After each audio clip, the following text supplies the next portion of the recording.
యోహాను సువార్త మొదటి అధ్యాయము. ఆదియందు వాక్యముండెను, వాక్యము దేవుని యొద్ద ఉండెను, వాక్యము దేవుడై ఉండెను. ఆయన ఆదియందు దేవుని యొద్ద ఉండెను.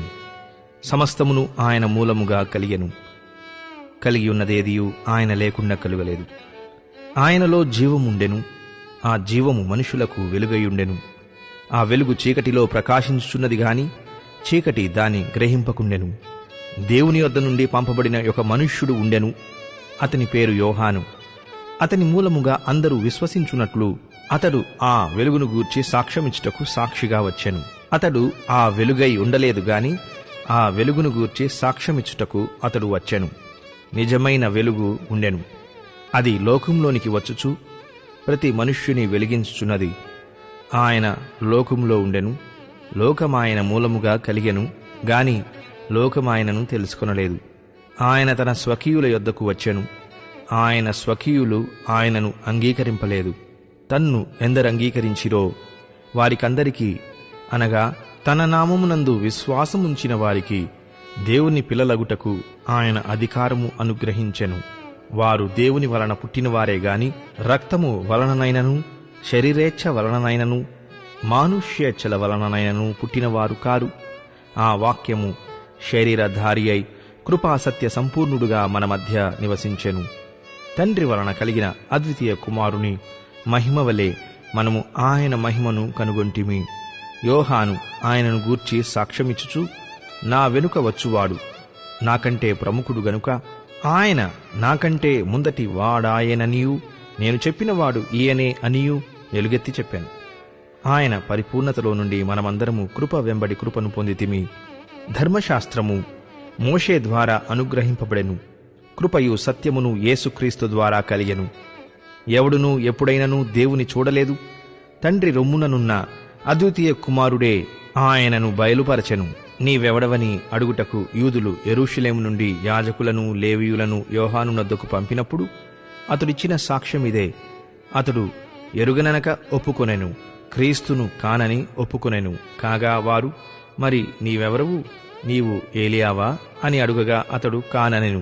నీవు ఆ ప్రవక్తవా అని అడుగగా కానని ఉత్తరమిచ్చెను. కాబట్టి వారు, నీవెవరవు?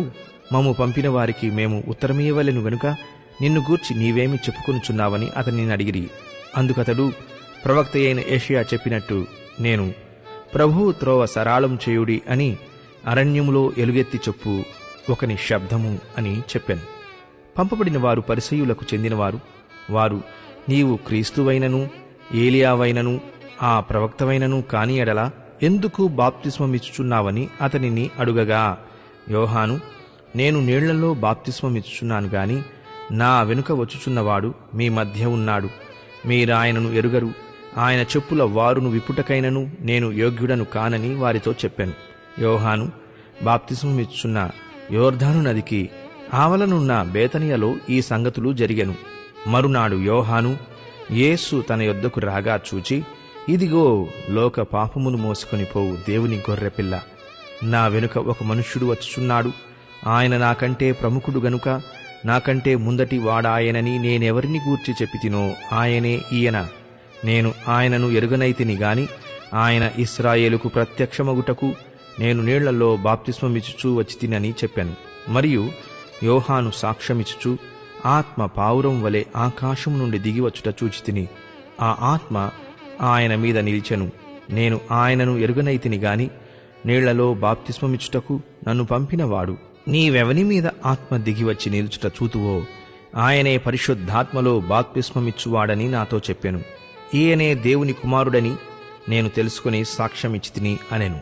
మరునాడు మరల యోహానును అతని శిష్యులలో ఇద్దరును నిలిచుండగా అతడు నడుచుచున్న యేసు వైపు చూచి, ఇదిగో దేవుని గొర్రెపిల్ల అని చెప్పాను. అతడు చెప్పిన మాట ఆ ఇద్దరు శిష్యులు విని యేసును వెంబడించిరి. యేసు వెనుకకు తిరిగి వారు తనను వెంబడించుట చూచి, మీరేమి వెదగుచున్నారని వారినడుగగా వారు, రబ్బీ, నీవు ఎక్కడ కాపురమున్నావని ఆయనను అడిగిరి. రబ్బీ అను మాటకు బోధకుడని అర్థము. వచ్చి చూడుడని ఆయన వారితో చెప్పగా వారు వెళ్లి ఆయన కాపురమున్న స్థలము చూచి ఆ దినము ఆయన యొద్ద బస చేసిరి. అప్పుడు పగలు రమారమి 4 గంటల వేళ ఆయను యోహాను మాట విని ఆయనను వెంబడించిన ఇద్దరిలో ఒకడు సీమోను పేతురు యొక్క సహోదరుడైన అంద్రెయ. ఇతడు మొదట తన సహోదరుడైన సీమోనును చూచి, మేము మెస్సియాను కనుగొంటిమని అతనితో చెప్పి యేసునొద్దకు అతని తోడుకుని వచ్చెను. మెస్సియా అను మాటకు అభిషిక్తుడని అర్థము. యేసు అతని వైపు చూచి, నీవు యోహాను కుమారుడువైన సీమోనువు, నీవు కేఫా అనుబడుదువని చెప్పాను. కేఫా అను మాటకు రాయి అని అర్థము. మరునాడు ఆయన గలిలయకు వెళ్లగోరి ఫిలిప్పును కనుగొని నన్ను వెంబడించుమని అతనితో చెప్పాను. ఫిలిప్పు బెత్సయిదావాడు, అనగా అంద్రెయ పేతురు అను వారి పట్టణపు కాపురస్తుడు. ఫిలిప్పు నతానయేలును కనుగొని ధర్మశాస్త్రములో మోషేయు ప్రవక్తలను ఎవరిని గూర్చి వ్రాసిరో ఆయనను కనుగొంటిమి, ఆయన యోసేపు కుమారుడైన నజరేయుడగు యేసు అని అతనితో చెప్పాను. అందుకు నతనయేలు, నజరేతులో నుండి మంచిదేదైనా రాగలదా అని అతనిని అడుగగా వచ్చి చూడుమని ఫిలిప్పు అతనితో అనెను. యేసు నతనయేలు తన యొద్దకు వచ్చుట చూచి, ఇదిగో ఇతడు నిజముగా ఇశ్రాయేలీయుడు, ఇతని యందు ఏ కపటమునూ లేదని అతని గూర్చి చెప్పాను. నన్ను నీవు ఏలాగు ఎరుగుదువని నతనయేలు ఆయనను అడుగగా, యేసు, ఫిలిప్పు నిన్ను పిలువకు మునుపే నీవు ఆ అంజూరపు చెట్టు క్రింద ఉన్నప్పుడే నేను చూచితినని అతనితో చెప్పాను. నతనయేలు, బోధకుడా, నీవు దేవుని కుమారుడవు, ఇశ్రాయేలు రాజువు అని ఆయనకు ఉత్తరమిచ్చెను. అందుకు యేసు, ఆ అంజూరపు చెట్టు క్రింద నిన్ను చూచితినని నేను చెప్పినందువలన నీవు నమ్ముచున్నావా? వీటికంటే గొప్ప కార్యములు చూతువని అతనితో చెప్పాను. మరియు ఆయన, మీరు ఆకాశము తెరువబడుటయు దేవుని దూతలు మనుష్య కుమారుని పైగా ఎక్కుటయును దిగుటయును చూతురని మీతో నిశ్చయముగా చెప్పుచున్నాను అనెను.